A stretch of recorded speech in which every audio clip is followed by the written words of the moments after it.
We are joined by the Secretary General of Kenya Union of Clinical Officers, George Gibore, as we delve into what exactly is ailing the healthcare system in Kenya. Thank you so much, George Gibore, for joining us. Thank you, Harriet, for having me on Switch TV. What happened that led to the failure of governors to implement the return to work formula? Where we are is not about actual implementation.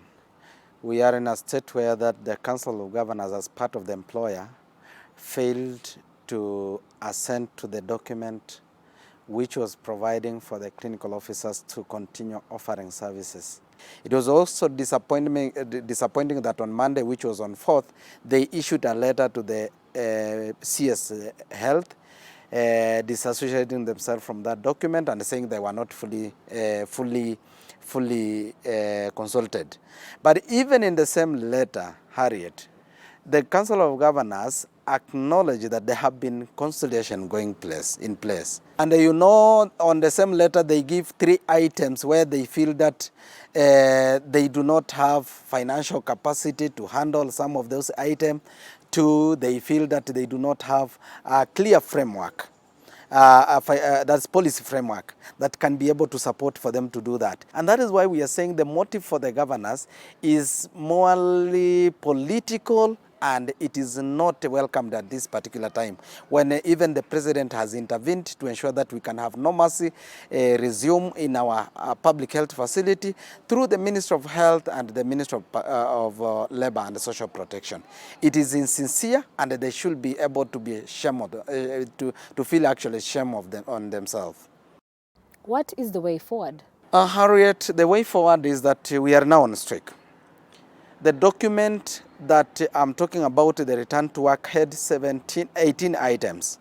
One of that item is that on the execution of that document, then the clinical officer resumed duty. Since yesterday, the clinical officers are not at their area of duty.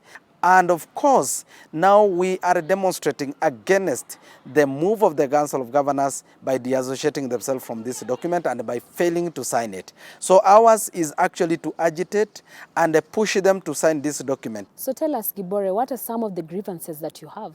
One is that we have provided that the Council of Governors, the Minister of Health and the Council of Governors and the unions shall set up committees that shall continue following up and assessing all the PPEs that are supposed to be used in our public sector, so that they are standard and they are adequate. 2, we have also provided that all healthcare workers, including those who are not now currently benefiting, those who are on contract, who are not able to be put on a medical cover, they will have a comprehensive medical cover sufficient enough to cover them when they are infected with the COVID-19. And this is what the governors are against. We have also provided for comprehensive group life insurance. This will ensure that all people who are infected or rather happen to be affected by COVID-19 advancedly, even those who succumb, are compensated. We have provided that the clinical officer who have not been getting health risk allowance, and those who also are getting peanut in terms of comparing to those who are highly paid in the ministry, we are saying that we need to revise it and harmonize. Yes, it might not be the same because the highest are paid 20, but we are saying that now we lift it from 3,000 where it is, so that it is revised to 15,000. So this is very important, and this will create a very happy and a motivated workforce that can be able to deliver in the health service, public health services. What is your message to Kenyans who are ailing and they're seeking for healthcare services at this time? I think I sympathize and I empathize with them, and I need to tell them that this is a time where we need to actually censor our leadership. That where is the priority of our country?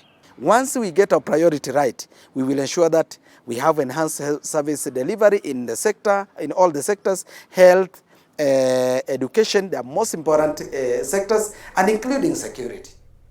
Well, that was an interview by our very own Harriet Chimea with the Kenya Union of Clinical Officers Secretary General George Gibore, of course, talking on matters health.